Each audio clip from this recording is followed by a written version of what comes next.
Halo, ketemu lagi para warga masyarakat Indonesia yang gampang banget diadu domba. Ya, pada hari ini sudah resmi ya Sintayong dipecat oleh PSSI. Jadi sudah sepakat, kabarnya pun Sintayong juga sudah menerima keputusan yang dibuat oleh PSSI dan tim.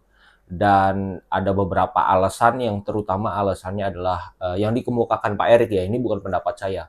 Pak Erik bilang ya soal komunikasi yang pertama, yang kedua adalah soal taktikal. Oke, kita mencoba untuk berpikir positif lah. Kita anggap memang PSSI ini sedang berambisi untuk masuk ke Piala Dunia.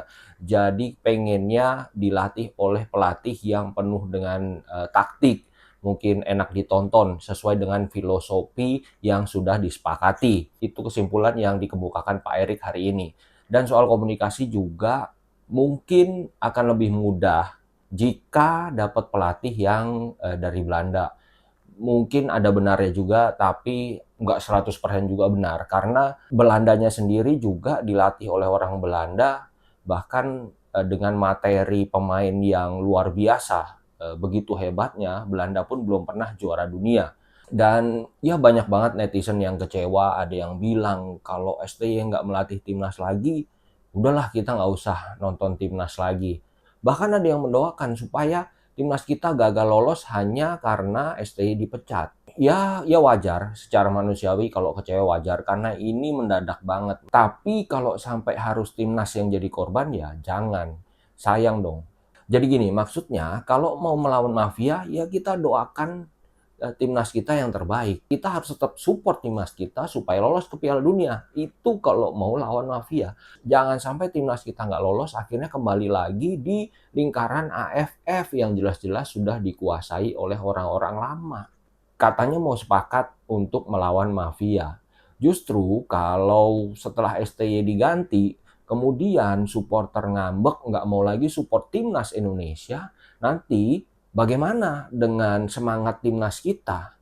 Sedangkan untuk lolos ke Piala Dunia itu nggak segampang itu, butuh persatuan semuanya, secara teknik, semangat, strategi, semua elemen harus bersatu, fokus untuk bisa lolos ke Piala Dunia. Kira-kira pemecatan ini dapat kompensasi nggak? Dapat lah. Kompensasi yang didapatkan Sintayong karena pemecatan ini berapa? Istilah gampangnya pesangon lah ya. Menurut Liputan 6, pesangonnya ya kira-kira sekitar 60 miliar. Lumayan kan ya? Mungkin itu juga akan jadi pertimbangan untuk memberhentikan. Karena ada beberapa juga gosipnya sebetulnya mau diberhentikan waktu sebelum melawan Cina. Tapi yang nggak tahu diulur-ulur sampai ke AFF. Akhirnya terganjal di AFF, nah itulah kesempatannya.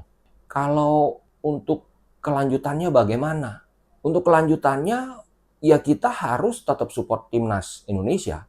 Dan kita bolehlah sekarang punya ekspektasi tinggi terhadap timnas. Karena PSSI sudah ambil keputusan untuk memberhentikan Sintayong dengan alasan yaitu tadi taktikal dan lain-lain dan mau masuk ke Piala Dunia. Untuk pelatih berikutnya, kalau levelnya setara atau bahkan di bawahnya Sintayong, ya kita wajib komplain. Nggak bisa lagi ditolerir. Ini harus punya target yang lebih tinggi. Karena Sintayong menargetkan 4 besar aja di round 3 itu dipecat.